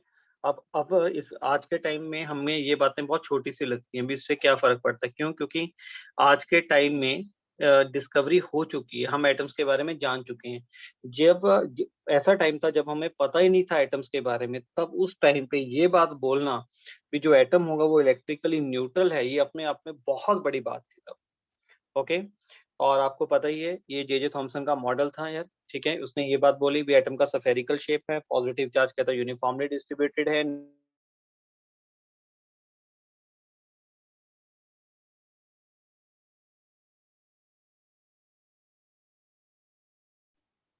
This model also known as, क्या क्या बोलते हैं बताओ? This model plum non, pudding model. Yes. आपको ये लगता है वाटरमेलन जैसा ही दिखाई दे रहा है यार, ये है ना? This model also known as, also known as, ये के एस का मतलब है नॉन एज। इसको क्या बोल सकते हैं? वाटरमेलन मॉडल है। बिल्कुल वाटरमेलन की तरह लग दिखाई दे रहा है। जब वाटरमेलन को देखते हैं तो वाटरमेलन का जो अंदर वाला पार्ट होता है वो कंप्लीट रेड होता है, उसके अंदर सीड होते हैं। ठीक है, वाटरमेलन मॉडल, इसको वाटरमेलन मॉडल भी बोलते हैं। और क्या बोलते हैं? प्लम पुडिंग मॉडल भी बोला जाता है, प्लम पुडिंग मॉडल, राइट। ये तो सारे वो मॉडल हैं जो आप लोग ऑलरेडी करके आए हो। तो ये था हमारे पास थॉमसन का एटॉमिक मॉडल। तो इसमें सबसे बड़ी अचीवमेंट क्या है, उसको हाईलाइट करके रखिए। सबसे बड़ी अचीवमेंट ये है भी, इसने ये प्रूव कर दिया था भी जो एटम्स होगा वो हमारे पास इलेक्ट्रिकली न्यूट्रल होगा। तो न्यूट्रलिटी ये पूछा जाएगा आपके पास, कहीं ना कहीं क्वेश्चन आएगा ये एमसीक्यू के अंदर, भी एटम की इलेक्ट्रिकली न्यूट्रलिटी किसने एक्सप्लेन की थी सबसे पहले, तो वो आएगा हमारे पास थॉमसन मॉडल। ओके, चलिए। अब क्या था, अब अगर मैं इसके लिमिटेशंस के बारे में बात करता हूँ, जब हमें ये पता लगे थॉमसन एटॉमिक मॉडल है, इसने ये व्यूज दे दी, अब इसके लिमिटेशंस क्या? लिमिटेशंस होता है मतलब इसकी कमियां कहाँ पे रही होंगी। देखिए, आप कोई हवा में कुछ भी बात नहीं बोल सकते। ऐसा नहीं है थॉमसन ने ये बात बोल दी और कोई साइंटिस्ट आके बोलता या तेरी तो सारी चीजें गलत है, नहीं। उसको प्रूव करना पड़ना था भी हाँ थॉमसन जो बोल रहा है वो कुछ चीजें गलत बोल रहा है। तो इसकी जो सबसे बड़ी लिमिटेशन जो निकल के आई वो ये था कि इसके बाद एक साइंटिस्ट आया, रदरफोर्ड। रदरफोर्ड ने अपने स्टूडेंट्स के साथ मिलकर ना एक एक्सपेरिमेंट किया। ठीक है, वो एक्सपेरिमेंट बोला जाता है रदरफोर्ड स्कैटरिंग एक्सपेरिमेंट, और वो एक एक्सपेरिमेंट है, और एक्सपेरिमेंट के एक्सपेरिमेंट से जो रिजल्ट निकल के आता है हम उसी को सही मानते हैं यार। क्यों? क्योंकि हम बिलीव ही एक्सपेरिमेंट में करते हैं। अब कोई एक बंदा सोच रहा है भी ऐसा हो रहा होगा, वो तो उसका थॉट प्रोसेस है, उसका कोई एक्सपेरिमेंटल बेसिस तो है नहीं। रदरफोर्ड ने तो प्रॉपर्ली एक्सपेरिमेंट किया और एक्सपेरिमेंट से उसने ऑब्जर्वेशंस निकाली। तो जब उसके पास जो ऑब्जर्वेशन आई थी, रदरफोर्ड ने जब अपना एक्सपेरिमेंट किया जिसको स्कैटरिंग एक्सपेरिमेंट बोलते हैं, तब जो ऑब्जर्वेशन आई वो सारी की सारी ऑब्जर्वेशन ये मॉडल एक्सप्लेन नहीं कर पाया। वो सारी की सारी ऑब्जर्वेशन, अगर थॉमसन का ये मॉडल सही होता तो वो ऑब्जर्वेशन आ ही नहीं सकती थी यार। जिसकी वजह से जो थॉमसन के मॉडल को बहुत ही जल्दी क्या कर दिया गया, डिस्कार्ड कर दिया गया। तो लिखेंगे क्या था, not able to explain, not able to explain Rutherford scattering experiment. Rutherford scattering experiment. Scattering experiment. तो रदरफोर्ड स्कैटरिंग एक्सपेरिमेंट को एक्सप्लेन नहीं कर पाया, ये इसका मेन क्या था, लिमिटेशन था। ओके, और मैं आपको ये बात भी बताना चाहता हूँ कि एक्स्ट्रा नॉलेज वाली बात बोलता हूँ, ये जो थॉमसन साइंटिस्ट है ना यार, ऐसा नहीं है अभी हम लोग इस पे हंसना स्टार्ट कर दें, हाँ हाँ अभी इसने क्या बोला, एटम स्फेरिकल होता है, पॉजिटिव चार्ज यूनिफॉर्मली होता है, इसने तो कुछ भी बोल दिया, इसने कौन सा कोई एक्सपेरिमेंट किया होगा। हाँ बट इसने इलेक्ट्रिकली न्यूट्रलिटी को जरूर एक्सप्लेन कर दिया। अरे ऐसा कुछ नहीं है। ये जो थॉमसन साइंटिस्ट थे, इनको नोबेल प्राइज मिला मिला 1906 में। ठीक है, इन्होंने नोबेल प्राइज इनको मिला था किसके में, 1906 में। क्योंकि थॉमसन जी को, क्योंकि फिजिक्स के फील्ड में मिला था इनको, क्योंकि इन्होंने एक्चुअली बहुत जबरदस्त एक्सपेरिमेंट किया था जिसमें इन्होंने इलेक्ट्रिसिटी का कंडक्शन बताया था गैसेस के द्वारा। ठीक है, गैसेस में इलेक्ट्रिसिटी का कंडक्शन कैसे होता है उसको इन्होंने थ्योरेटिकली और एक्सपेरिमेंटली क्या किया था, स्टडी किया था। उसके लिए ये जो जे थॉमसन है, इनको 1906 में नोबेल प्राइज मिला था। ओके, तो ऐसे हमारे पास कुछ एक्स्ट्रा इन्फॉर्मेशन भी होनी चाहिए, अपने को पता इंटरेस्ट बनता है यार अपने पास यार, भी कितने बड़े साइंटिस्ट के बारे में हम लोग स्टडी कर रहे हैं जिनको नोबेल प्राइज मिला है 1906 में, देखो। ओके, तो ये काफी फेमस साइंटिस्ट, देखो जो थॉमसन का जो नाम आता है वो काफी फील्ड्स में आता है, ऐसा नहीं है अकेला ये अकेला का थॉमसन का यही मॉडल है, ऐसा नहीं है। ओके स्टूडेंट्स, यहाँ तक बात क्लियर हुई? तो अब हम ये देखते हैं भी ये रदरफोर्ड स्कैटरिंग एक्सपेरिमेंट था क्या, ये रदरफोर्ड स्कैटरिंग एक्सपेरिमेंट था क्या जिसको ये एक्सप्लेन नहीं कर पाया थॉमसन। तो नेक्स्ट लिखते हैं बेटा जी, नेक्स्ट हेडिंग बनाइए, रदरफोर्ड मॉडल। इसको कंप्लीट नाम लिख लीजिए ताकि आपको इसमें ही Rutherford's nuclear model of atom, nuclear model of atom, right. अब देखिए क्या होता है, सम टाइम ना कुछ ऐसा हो जाता है भी जो हेडिंग्स हम लोग लिखते हैं उसके अंदर ही अपने को आंसर्स मिल जाता है। अब जैसे हम लोगों ने लिखा था थॉमसन एटॉमिक मॉडल, सेकंड जो हमारे पास आता है वो रदरफोर्ड मॉडल है। और रदरफोर्ड मॉडल का जो कंप्लीट नेम है, उस नेम में ही एक बहुत इंपॉर्टेंट वर्ड आ रहा है, वो है हमारे पास न्यूक्लियर वर्ड। इसका मतलब जो न्यूक्लियस की जो डिस्कवरी हुई थी फर्स्ट टाइम, ये बहुत बार क्वेश्चन पूछा जाता है भी न्यूक्लियस की डिस्कवरी किसने की थी, तो जो न्यूक्लियस की जो डिस्कवरी हुई थी वो रदरफोर्ड ने की। रदरफोर्ड के एक्सपेरिमेंट के थ्रू न्यूक्लियस डिस्कवर हुआ था, इसने सबसे पहले न्यूक्लियस की बात की, थॉमसन ने कोई न्यूक्लियस की बात नहीं। उसका तो यही मानना था भी जो पॉजिटिव चार्ज होता है वो तो यूनिफॉर्मली डिस्ट्रीब्यूटेड है। ओके, क्लियर है? तो रदरफोर्ड मॉडल को स्टडी करने से पहले हमें क्या करना होगा, रदरफोर्ड स्कैटरिंग एक्सपेरिमेंट को स्टडी करेंगे। जो रदरफोर्ड ने एक एक्सपेरिमेंट किया था जिसको बोला जाता है रदरफोर्ड स्कैटरिंग एक्सपेरिमेंट। ओके, तो स्टार्ट करते हैं, रदरफोर्ड स्कैटरिंग एक्सपेरिमेंट, और इसको अल्फा पार्टिकल स्कैटरिंग एक्सपेरिमेंट भी बोला जाता है, alpha particle scattering experiment.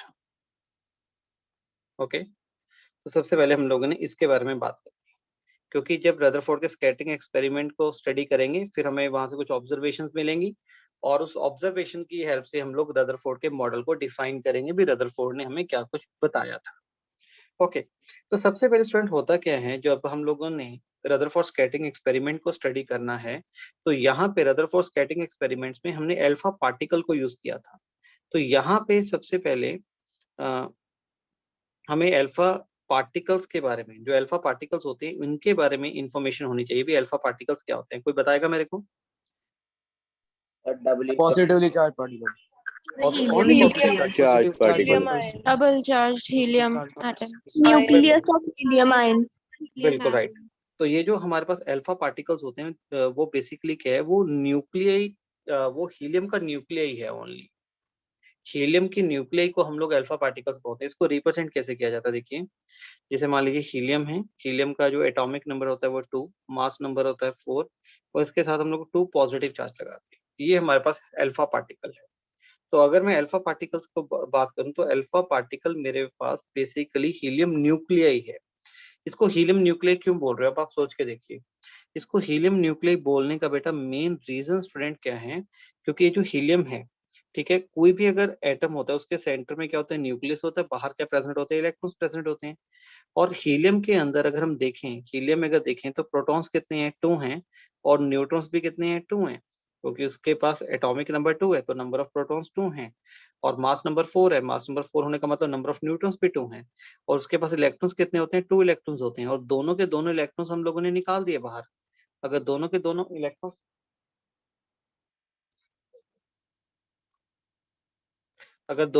Electrons निकाल दिए हम लोगों ने तो इलेक्ट्रॉन्स तो निकल गए यार, तो अकेला क्या बचा, हीलियम का न्यूक्लियई रह गया हमारे पास। तो ये जो अकेला हीलियम का न्यूक्लियई होता है इसी को हम लोग क्या बोलते हैं, अल्फा पार्टिकल्स बोलते हैं। ठीक है, और मैं ये बताना चाहता हूँ ये जो अल्फा पार्टिकल होता है ये बेसिकली हमें रेडियो एक्टिव एलिमेंट से मिलता है। रेडियो एक्टिव एलिमेंट से मिलता है। अब एक अल्फा पार्टिकल के बारे में एक इंफॉर्मेशन और जानिएगा। अब देखो, अब ध्यान से सुनना मेरी बात को। जो अल्फा पार्टिकल के ऊपर जो चार्ज होगा, क्यू ऑन अल्फा पार्टिकल, ठीक है, जो अल्फा पार्टिकल के ऊपर जो चार्ज होगा वो हमारे पास जितना प्रोटॉन्स के ऊपर चार्ज होगा उससे डबल होगा कि नहीं होगा, बोलो। Yes, sir. पहले ये Yes, वाले sir. पॉइंट को समझिए बेटा, फिर आप आसानी से स्पेसिफिक चार्ज वाले क्वेश्चंस को कैरी कर सकते हैं, सॉल्व कर सकते हैं।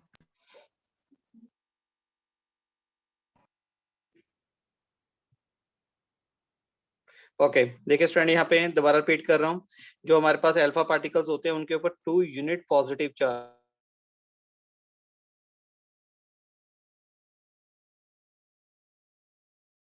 हीलियम के ऊपर 2 यूनिट पॉजिटिव चार्ज है। इसका मतलब जो अल्फा पार्टिकल्स होता है उसके ऊपर जो चार्ज प्रेजेंट होगा वो जितना प्रोटॉन्स के ऊपर चार्ज है उसका डबल होगा। सिमिलरली स्टूडेंट्स, और सोच के देखिए, जो मास होगा ना अल्फा पार्टिकल का, देखिए अब सुनिए ध्यान से क्या होता है। अगर अल्फा पार्टिकल का जो मास होगा वो कितना होगा, वो 4 टाइम्स होगा अप्रोक्सीमेटली किसके, मास ऑफ प्रोटॉन से। जो अल्फा पार्टिकल का जो मास है वो 4 टाइम्स होगा मास ऑफ प्रोटॉन से।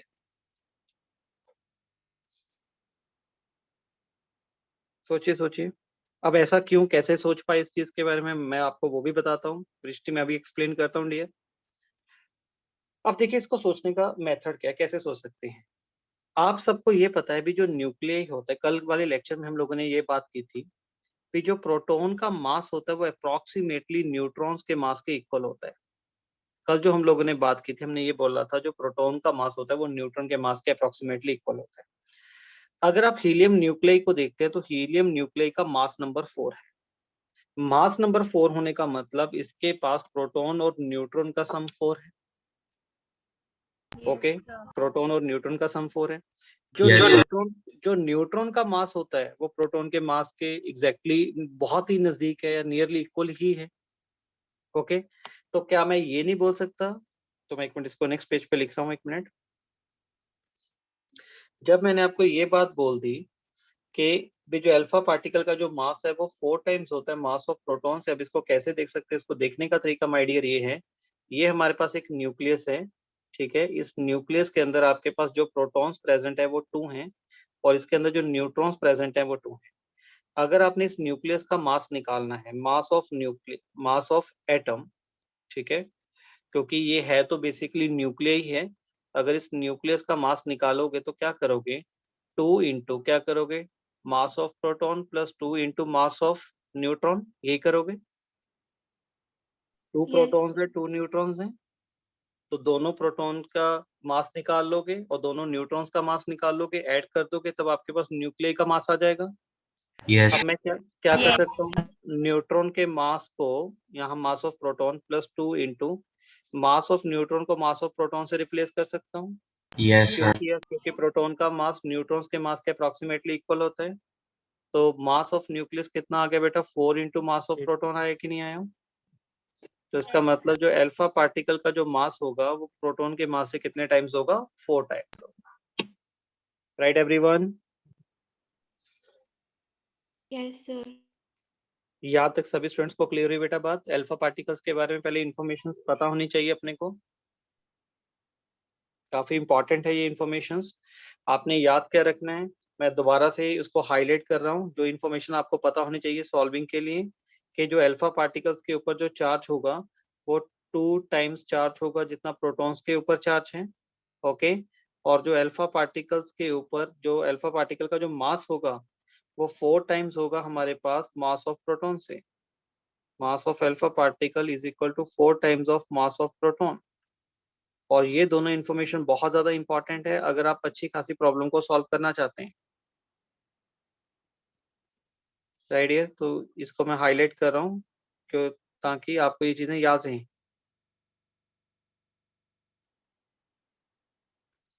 ओके, क्योंकि जब आप एक्सरसाइज को सॉल्व करके लेके आएंगे तब आपको ये वाला क्वेश्चंस भी दिखाई देगा डियर, वहां पे काफी इंपॉर्टेंट है ये, ठीक है। तो याद रखिएगा यहाँ पे ये दोनों रिजल्ट्स। तो पहले मेरे को बताइए, यहाँ तक किसी ने कुछ पूछना है, फिर हम लोग आगे मूव करते हैं स्कैटरिंग एक्सपेरिमेंट पे।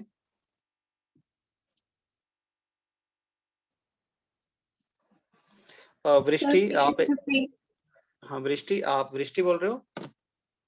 सर ओके, देखिए बेटा वृष्टि, जिसका भी डाउट है, मैंने ऐसा क्या क्यों लिखा 2 इंटू मास ऑफ प्रोटॉन्स क्यों लिखा? आप सोचिए, अगर आपके पास, मान लीजिए मैं एक नॉर्मल से सिंपल से एग्जांपल बताता हूँ, आपके पास एक बॉक्स पड़ा हुआ है, ये बॉक्स है आपके पास, ठीक है। इस बॉक्स के अंदर आपके पास 2 टाइप की बॉल्स हैं, 2 आपके पास रेड बॉल्स हैं और 2 आपके पास ब्लैक बॉल्स हैं, ठीक है। और मैंने ये पूछना है, और ये जो कंटेनर का जो वेट है जिस बॉक्स में रखा हुआ है उसका वेट तो निग्लिजिबल, ठीक है, उसका वेट है ही नहीं, मान लो बहुत ही हल्की चीज का बना हुआ है, तब मैं आपको बोलूं इसका टोटल वेट कितना होगा, तो आप क्या करोगे, पहले एक रेड वेट का वेट, जो एक रेड बॉल है उसका वेट निकाल लोगे, उसको 2 से मल्टीप्लाई कर दो। ऐसे ही मैंने क्या किया, इसको मान लो प्रोटॉन्स मान लो, इसको न्यूट्रॉन्स मान लो। तो एटम्स के अंदर कितने प्रोटॉन्स थे? 2 प्रोटॉन्स थे। तो एक प्रोटॉन का मास ले लिया, उसको 2 से मल्टीप्लाई कर दिया क्योंकि उसके अंदर 2 प्रोटॉन्स हैं, राइट। ऐसे ही उसके अंदर क्या, कितने न्यूट्रॉन्स है? 2 न्यूट्रॉन्स हैं, और अगर 2 न्यूट्रॉन्स है तो उसको एक न्यूट्रॉन्स के मास से मल्टीप्लाई कर दिया डियर। ऐसे तो निकालते हैं हम लोग, 2 इंटू मास ऑफ न्यूट्रॉन्स कर दिया, और दोनों को ऐड कर दूंगा तो मेरे पास न्यूक्लियस का मास आ जाएगा, क्योंकि न्यूक्लियस में है तो 2 प्रोटॉन्स और 2 न्यूट्रॉन्स ही है ना। ओके, बात क्लियर हुई यहाँ तक सबको? चलिए, तो स्टूडेंट्स आप सुनिएगा ध्यान से, जो मैंने आपको होमवर्क दिया था, और होमवर्क में जो आपको 2 क्वेश्चंस हम लोगों ने लीव करवाए थे मैंने आपको, अब वो क्वेश्चंस भी आप लोगों ने करके आना है, मतलब आपका होमवर्क अब चेंज हो चुका है। हाँ, चार्ज वाला भी एक्सप्लेन कर दूं? ओके डियर, चार्ज वाला डियर फॉर्मूल ऐसा होता है डियर, आपके पास जो 1 यूनिट पॉजिटिव चार्ज होता है, जो 1 यूनिट पॉजिटिव चार्ज होता है उसकी वैल्यू कितनी होती है? 1.6 इंटू 10⁻⁻19 कूलम। जो एक यूनिट पॉजिटिव चार्ज होता है उसकी कूलम्स में वैल्यू 1.6 इंटू 10⁻⁻19 कूलम है।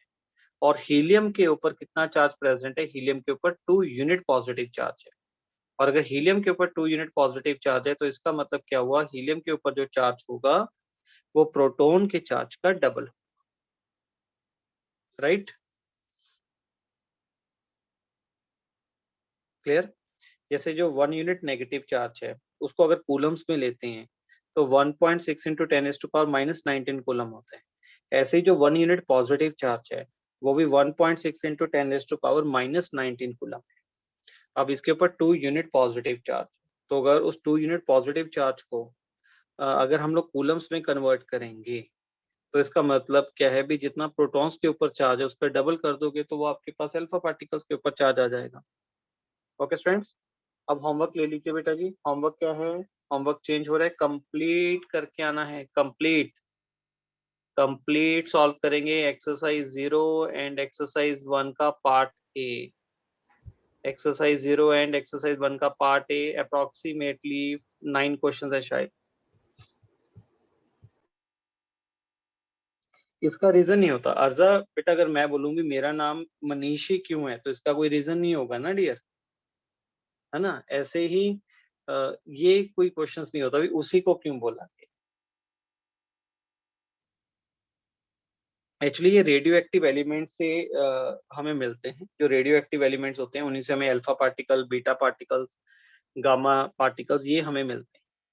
तो आपने बस इसको ध्यान रखना है भी जो हीलियम का न्यूक्लियस होता है उसको अल्फा पार्टिकल्स बोलते हैं। ओके स्टूडेंट्स, सबको क्लियर यहाँ तक? Yes sir. ओके डियर, तो आज का लेक्चर Yes, हमारा sir. कंप्लीट होता है। कल हम लोग रदरफोर्ड स्कैटरिंग एक्सपेरिमेंट की बात करेंगे। तब तक आप लोगों ने जितना आपको होमवर्क दिया है वो कंप्लीट करके आइए, अच्छे तरीके से सॉल्व करके लेके आना। उसमें 2 और 3 क्वेश्चंस काफी अच्छे मिलेंगे आपको, तो उनको ध्यान से करना, मिनिमम डाउट्स हों, ठीक है। ओके, तो मिलते हैं स्टूडेंट फिर नेक्स्ट क्लास में बेटा जी। ओके डियर, हाँ डॉक्यूमेंट्स बेटा मैं आपको सेंड कर दूंगा, ये वाला डॉक्यूमेंट्स आपके साथ शेयर हो जाए। Thank you. मॉड्यूल वाला। Thank you, sir. Thank you sir. Thank you, sir. Thank you. Thank you, sir. Okay हाँ जी। सर इस चैप्टर के लिए एनसीईआरटी पढ़नी जरूरी है? हाँ बेटा, हर चैप्टर के लिए एनसीईआरटी पढ़ेंगे, पर आपको बताया जाएगा भी कैसे आपने एनसीईआरटी को कब स्टार्ट करना है। जब कल वाला लेक्चर्स कंप्लीट हो जाएगा तब मैं आपको टॉपिक बोलूंगा, उसको आप लोगों ने एनसीईआरटी में से पढ़ना है। Okay thank you sir. Okay yes. Excuse me sir, yes sir module send कर देना प्लीज। ओके बेटा, ओके जरूर। Thank you, sir. Okay students, okay.